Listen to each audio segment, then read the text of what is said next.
Halo, selamat sore. Assalamualaikum warahmatullahi wabarakatuh. Ketemu lagi dengan video receh aku. Semoga teman-teman nggak pada bosen ya. Jadi hari ini aku mau menunaikan janji aku sebelumnya untuk upload full video pembuatan makanan ini ya. Nah, bagi teman-teman yang berminat atau yang berkenan untuk melihat proses pembuatannya, monggo silahkan simak videonya sampai selesai sambil aku cerita-cerita ya, sambil dengerin aku ngoceh-ngoceh. Jadi bahan-bahannya adalah seperti ini ya teman-teman. Aku di sini ada jagung 2, terus juga ada terigu sama tepung beras sekitar 100 gram itu dicampur ya. Kemudian ada kelapa parut sekitar 300 gram. Juga ada susu kental manis 2,5 saset, terus ada garam secukupnya, dan ada gula 225 gram. Dan juga ada air nanti ya. Airnya aku pakai kurang lebih 200, bukan 200 ya, 2000 ml, jadi kurang lebih 2 liter airnya.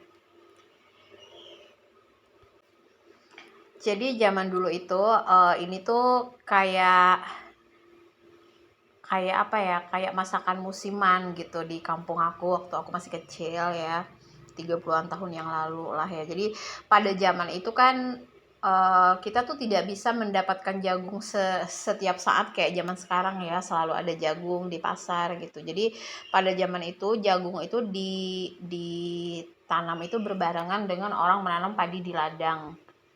Ini di kampung ya teman-teman, cerita di kampung. Jadi ditanamnya berbarengan dengan menanam padi. Kemudian saat jagung itu dipanen, biasanya zaman dulu tidak banyak varian masakan jagung yang bisa menjadi pilihan gitu ya, nggak sebanyak kayak sekarang. Jadi zaman dulu tuh orang-orang tuh taunya cuma dibakar dan direbus gitu.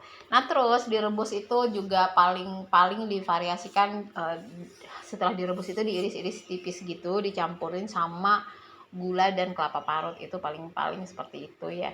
Nah ini adalah salah satu masakan yang ada pada saat itu. Nah biasanya ini dibikin pada saat penghujung musim jagung itu. Kenapa dibikin pada saat penghujung musim jagung?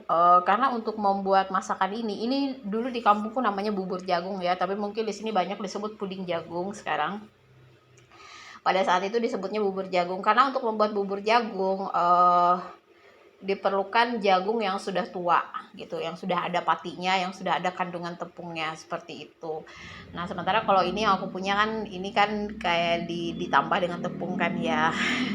Nah waktu itu tidak memakai penambahan tepung, jadi pure pakai jagung aja ditambah gula dan santan kayak gitu teman-teman.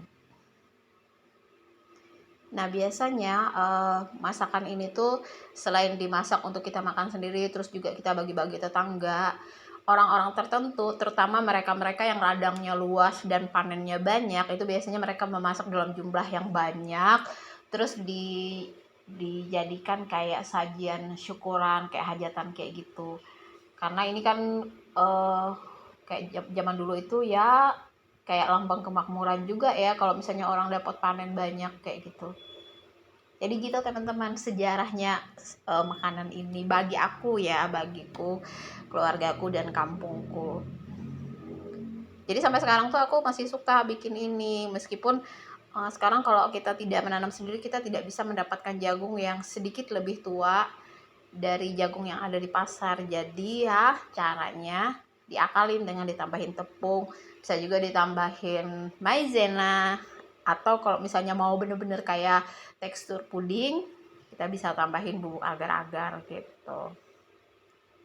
Tapi kalau misalnya teman-teman pakai jagung yang lebih tua, jangan lupa saringannya harus pakai saringan yang halus ya teman-teman. Pakai saringan tepung ya, pakai ayakan tepung gitu. Aku tadi pakai yang agak kasar karena memang ini jagungnya nggak tua gitu. Dan tadi aku juga pakai bubuk bubuk kunyit ya. Itu sih sebenarnya juga akal-akalan aja untuk menambah warna aja ya teman-teman. Karena aku kebetulan nggak punya pewarna kuning di sini, jadi aku pakai itu dan tidak mengganggu kok, nggak ada kok aroma kunyitnya.